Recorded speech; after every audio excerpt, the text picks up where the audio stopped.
Hi again! In this video, I'm gonna share with you what lenses do you actually need as a landscape photographer. And my first recommendation is for you to get a zoom lens as opposed to get prime lenses. So the idea here is that the zoom lenses give you a lot more flexibility than prime lenses because you can have a lot more reach.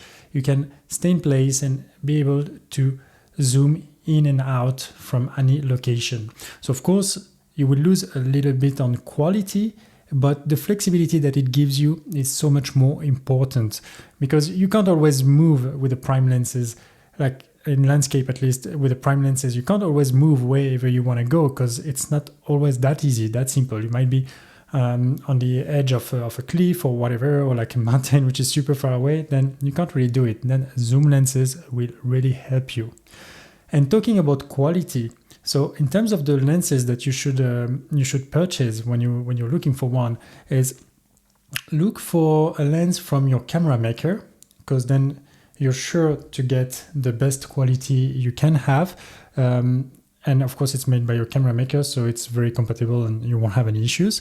But I can also understand that you don't want to get your lens from your camera maker for various reasons.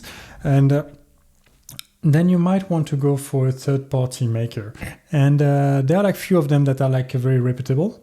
One of them is Tamron, the other one is Sigma. So those two are doing great lenses of great quality. Sometimes they surpasses a little bit the one from your camera maker. Sometimes they're like very close, sometimes they're a bit lower. But generally speaking, they do very good quality lenses that you can trust. There are other third-party makers that are less well-known, but that still do quite good lenses, and they usually come from China, sometimes Korea as well. So I'm thinking about Samyang, which I think is Korean, and there is also Laowa. There is also Viltrox. These are like very well-known lens maker, and I would definitely recommend you to look for them as well.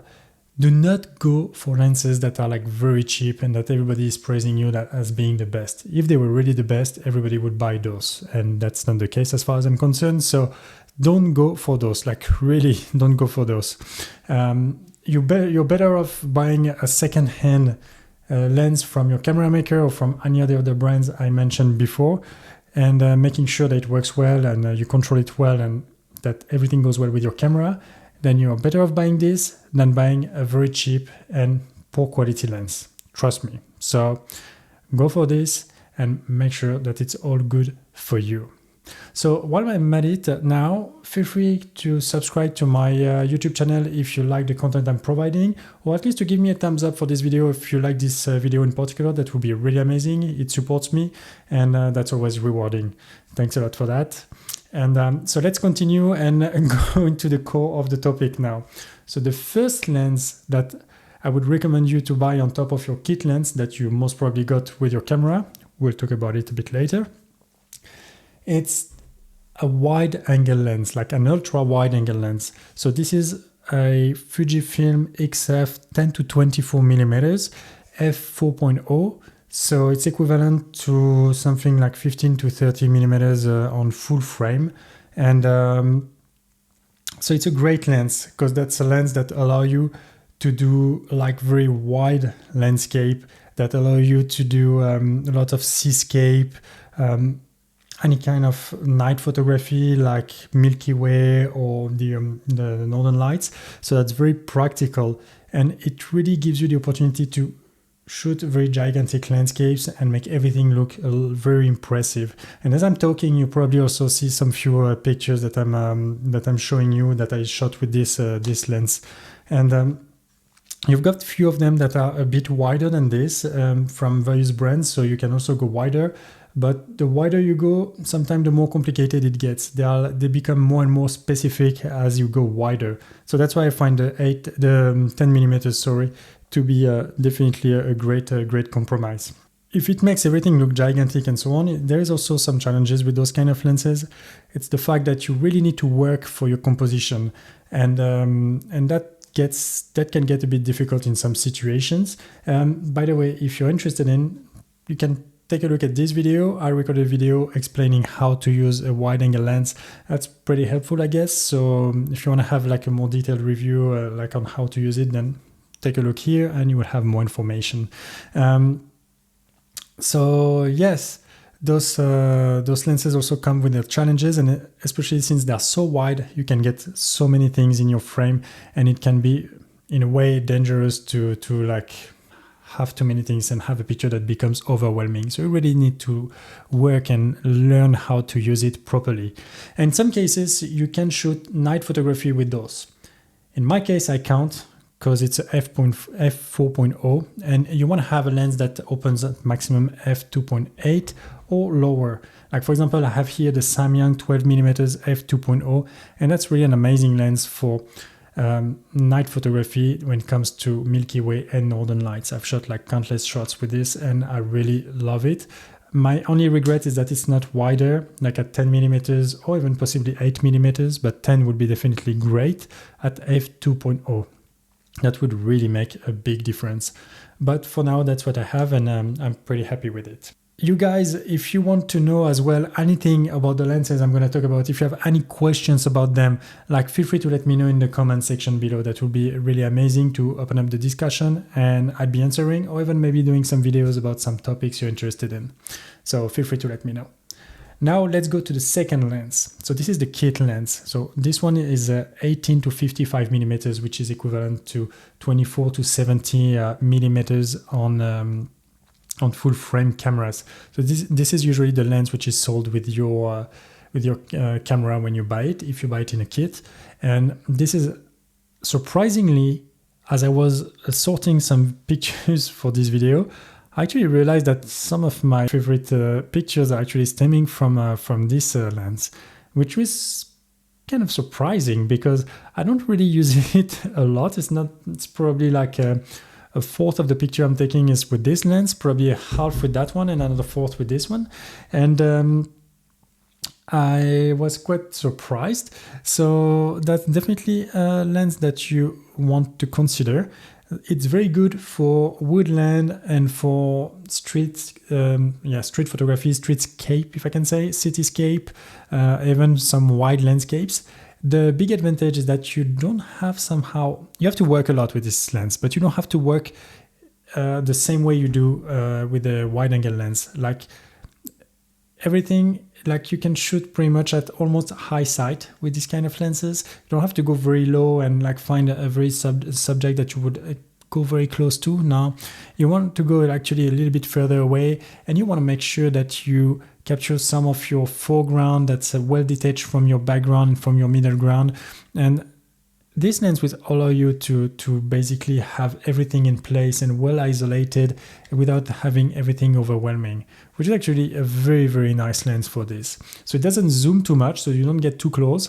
It's not wide enough so that everything looks very small. And that's the magic of this lens and the beauty of it. So you also need to work a bit to use it, but once you understand how it works, then it does real wonder. So I would really recommend you to get to get one of them if you don't have one, and if you do have, then you're pretty good to go. And the last lens, as we say, last but not least, it's the XF 55 to 200 millimeters. So this is a teleobjective. So it's a zoom lens, obviously, like all the others. And this is a very useful lens when it comes to shooting a lot of things like mountains, mountain peaks, doing some abstract photography, like doing some creative photography as well. It's very, very helpful. If you're shooting, let's say from a plane or like a helicopter, in case it ever happens to you, then that's the go-to lens I would choose, a telephoto lens. So it's any lens that goes beyond 70 millimeters. Like for example, this one is 55 to 200 on APS-C, so that's equivalent to 70 to 300 millimeters. So any lens that goes beyond 70 would be a go-to lens, and a lens that you will really enjoy shooting with. It really helps you to isolate your subject, to get close. Since the telephoto lens compresses the perspectives, then you really get some amazing results if you want to zoom into something and have, for example, a mountain in the background and kind of make your main subject on the foreground more impressive compared to the background. Then you would zoom quite a bit with those kind of lens and get like pretty interesting results. So I would definitely recommend to get one of those. I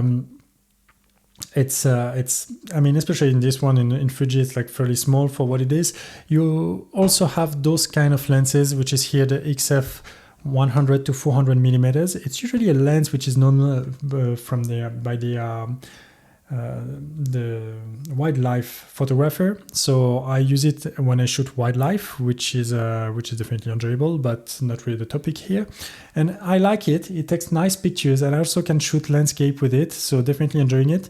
Today Fuji gets 150 to 600 millimeters, which is even bigger than this one, but apparently much better quality. That's what I heard. And so it's great, but it's massive. Like, look at the size difference. Like, this one is nearly 3 times the size of this one. It's really massive. And I think it's about 3 times the weight.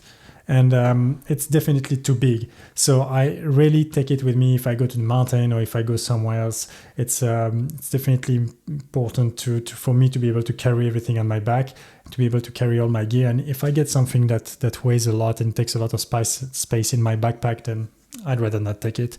So in the end, I use it, but definitely not as extensively as that one.